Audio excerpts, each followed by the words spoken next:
ഇന്നലെ അത്തച്ചമയത്തിന്റെ ഭാഗമായി നടന്ന ഒരു ടേബിൾ ഉണ്ട്. ഈ വീഡിയോ ഇന്നൊക്കെ നല്ലോണം ഇൻസ്റ്റാഗ്രാമിലും സോഷ്യൽ മീഡിയയിലും കടന്ന് കളിക്കുന്നുണ്ട്. സംഭവം എന്താ വെച്ചാൽ പാഞ്ചാലി വസ്ത്രക്ഷേപത്തിന്റെ ഒരു ടേബിളാണത്.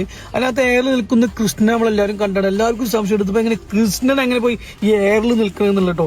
സംഭവം എന്താ വെച്ചാൽ ഇത് സിമ്പിളാണ്. സിമ്പിൾ മീൻസ് ആ പണി അറിയാവുന്ന ഒരു സിമ്പിളാണ്. അല്ലാത്ത നമ്മളെ പോലത്തെ ആൾക്കാർക്ക് ഇങ്ങനെ ആലോചിച്ചെടുക്കുന്നത് എങ്ങനെയെന്നാലും സംഭവിച്ചെന്നുള്ളത്. സംഭവം എന്താ വെച്ചാൽ നിങ്ങൾക്ക് എല്ലാവരും കാണാൻ കഴിയുമായില്ല, ആ സാരിന്റെ അകത്തു കൂടെ ഒരു കമ്പി ഉണ്ട്. എന്നിട്ട് ആ നേരെ നിൽക്കുന്ന നമ്മളെ കൃഷ്ണന്റെ കജ്ജിന്റെ ഉള്ളിൽ കൂടെ ഒരു കമ്പി പോകുന്നുണ്ട്. അതൊരു സ്ട്രക്ചർ ആക്കി വെച്ചിരിക്കണം. അത് നമുക്ക് ഈ ഒരു ഫോട്ടോ നിങ്ങൾക്ക് കാണാൻ കഴിയും. ആ ഒരു മറ്റേ സ്ട്രക്ചർ ആക്കി വെച്ചിട്ട് ആ കമ്പി പോയിട്ട് കറക്റ്റ് പ്രൊട്ടക്ഷൻ ചെയ്തിട്ട് അവർക്ക് നിൽക്കാനുള്ള സ്റ്റാൻഡും കാര്യങ്ങളും വെച്ചിട്ട് ആ സ്റ്റാൻഡിനകത്ത് ഇളകാതെ നിൽക്കുന്ന സംഭവം.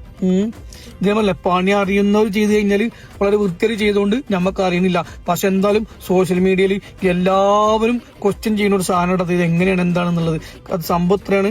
അതായത് കറക്റ്റ് സ്ട്രക്ചർ ഉണ്ടാക്കിയിട്ട് ആ ലോറി ആ വണ്ടിയിൽ നിന്ന് വരുന്ന സാരിന്റെ ഉള്ളിൽ കൂടെ ഉള്ള കമ്പി വെച്ചിട്ട് ആ കൃഷ്ണന്റെ കൈയിന്റെ ഉള്ളിൽ കൂടെ ആ കമ്പി പോയിട്ട് ഡ്രസ്സിന്റെ ഉള്ളിൽ കൂടെ പോയിട്ട് കറക്റ്റ് നിൽക്കാൻ സെറ്റപ്പിൽ സ്റ്റാൻഡ് ആക്കിയിട്ട് വെച്ചേക്കാണ് എന്നുള്ളതാണ് കേട്ടോ. ശ്രദ്ധിക്കേണ്ട കാര്യമാണ്. എന്തായാലും ഇത് ആരെ ചെയ്തെന്തൊന്നും നമുക്കല്ല.